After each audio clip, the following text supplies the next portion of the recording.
Oi, pessoal, bem-vindos à nossa conversa de hoje. A gente vai mergulhar num tema bem importante, sabe?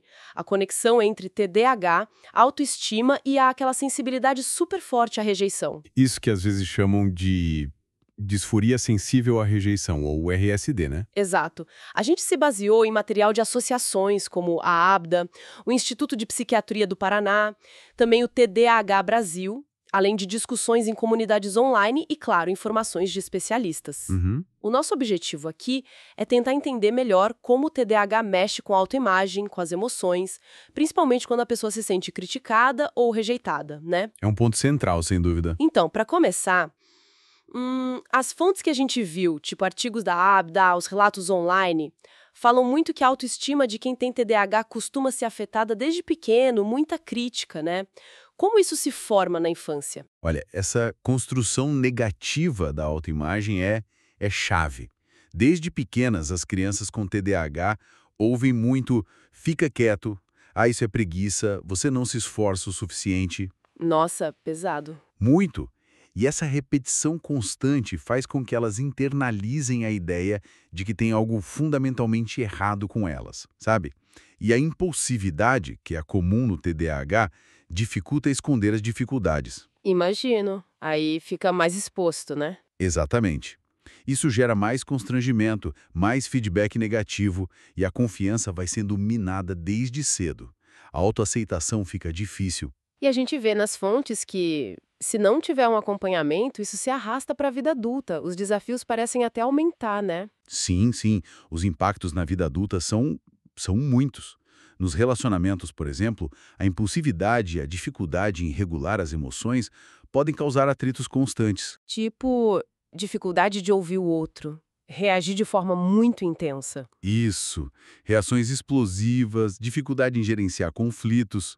E profissionalmente também, né? Problemas com prazos, manter o foco, organizar tarefas. Ah, gestão do tempo. Exato. Pode levar a mudanças frequentes de emprego. E no dia a dia, a desorganização em casa, esquecimentos, tudo isso pesa. E ainda tem o risco de outras condições, né? Como depressão, ansiedade. Sim, as comorbidades são comuns. Depressão, ansiedade e, infelizmente, um risco maior de abuso de substâncias, como apontam entidades como o TDA Brasil. É um quadro complexo. Agora, tem um ponto que salta aos olhos nessas fontes, principalmente nas discussões das comunidades online: essa sensibilidade extrema à rejeição. Isso leva a gente para a tal da disforia sensível à rejeição, a ARSD. O que as fontes dizem sobre ela? A RSD é descrita assim como uma dor emocional avassaladora, sabe? Uma reação muito intensa e muitas vezes desproporcional à percepção de rejeição, crítica ou fracasso. Mesmo que a rejeição não seja real, só a percepção já basta. Exatamente. A percepção real ou imaginada já dispara essa reação. E a intensidade é tamanha que alguns relatos falam de uma sensação quase física, tipo uma punhalada no peito. É muito forte. Nossa, E o que é interessante que as fontes trazem é a prevalência disso em quem tem TDAH. Tem um especialista citado, o Dr. William Dodson, que estima que 99% das pessoas com TDAH vivenciam isso em algum grau. 99%. É muita gente. É um número muito alto, sim. Mas é crucial dizer, e as fontes também apontam isso, que a RSD não é um diagnóstico oficial no DSM-5 ou na CID. Ainda é um conceito em estudo, digamos assim, mas com um reconhecimento clínico bem forte. Entendi. Não está no manual, mas os médicos e terapeutas reconhecem. Exato. Acredita-se que a raiz disso está na combinação da desregulação emocional, que é inerente ao TDAH, com todo um histórico de feedbacks negativos, de rejeições reais ou percebidas ao longo da vida. Faz sentido essa combinação? E qual a diferença para a ansiedade social, por exemplo? Boa pergunta. A diferença-chave é que a RSD costuma ser uma reação mais imediata, super intensa, mas geralmente de curta duração.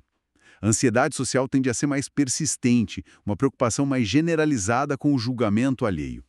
E diferente de transtornos de humor, a RSD geralmente tem um gatilho bem específico, uma situação clara de crítica ou rejeição percebida. Entendi. As fontes que a gente viu trazem relatos bem intensos sobre o impacto disso na vida, né? Desde dificuldade no trabalho para aceitar um feedback, até reações emocionais bem extremas. Como isso aparece no dia a dia? Exato. Os impactos são profundos. Pode piorar quadros de ansiedade e depressão já existentes, ou até mesmo dispará-los.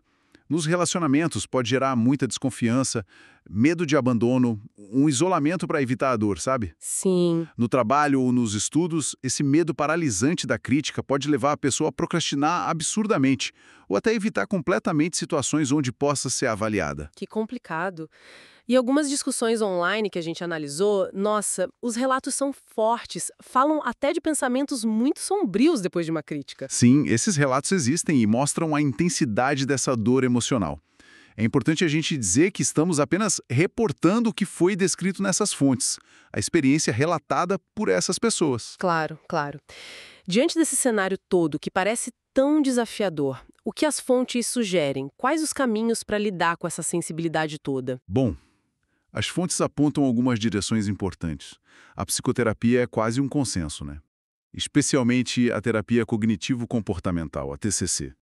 Por que a TCC especificamente? Porque a TCC trabalha justamente na reestruturação daqueles pensamentos negativos automáticos, sabe?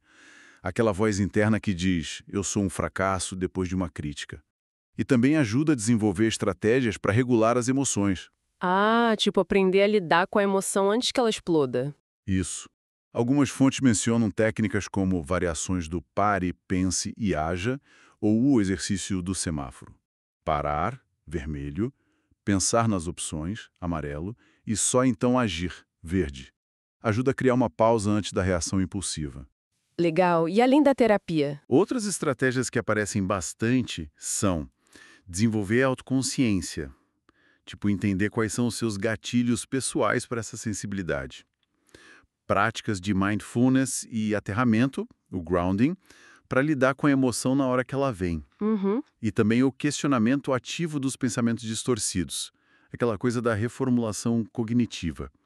Será que essa crítica é sobre mim mesmo ou sobre a situação específica? Desafiar a própria interpretação. E entendi. E o apoio social? Fundamental. Construir uma rede de apoio sólida. Amigos, família, terapeuta é muito citado. E cultivar a autocompaixão, ser mais gentil consigo mesmo. Ah, e a verificação da realidade. Tentar analisar a situação de forma mais objetiva, sabe? Quais são os fatos aqui? Parece um conjunto de ferramentas bem útil. Sim, são várias frentes para trabalhar essa questão. Fechando. Fica claro que o TDAH vai muito além daquela imagem de desatenção ou agitação, né? Ele mexe profundamente com a forma como a pessoa se vê, como ela reage ao mundo. A autoestima e essa sensibilidade à rejeição são pontos super importantes. Entender isso já é um grande passo, eu acho. Com certeza. Reconhecer esses padrões, seja em si mesmo ou em alguém próximo, é o primeiro passo, fundamental. A partir daí, buscar ajuda profissional qualificada e começar a aplicar essas estratégias de manejo emocional, de reestruturação cognitiva, isso pode fazer uma diferença enorme na qualidade de vida. É o que os materiais que a gente revisou sugerem. Perfeito. E para finalizar, fica aqui uma reflexão, né? Pensando que a RSD pode levar a pessoa a interpretar uma interação neutra, algo sem maldade, como se fosse uma rejeição. Como será que essa própria percepção, mesmo distorcida, acaba moldando as interações sociais futuras e o jeito como os relacionamentos se desenvolvem para alguém com TDAH? Fica aí para a gente pensar.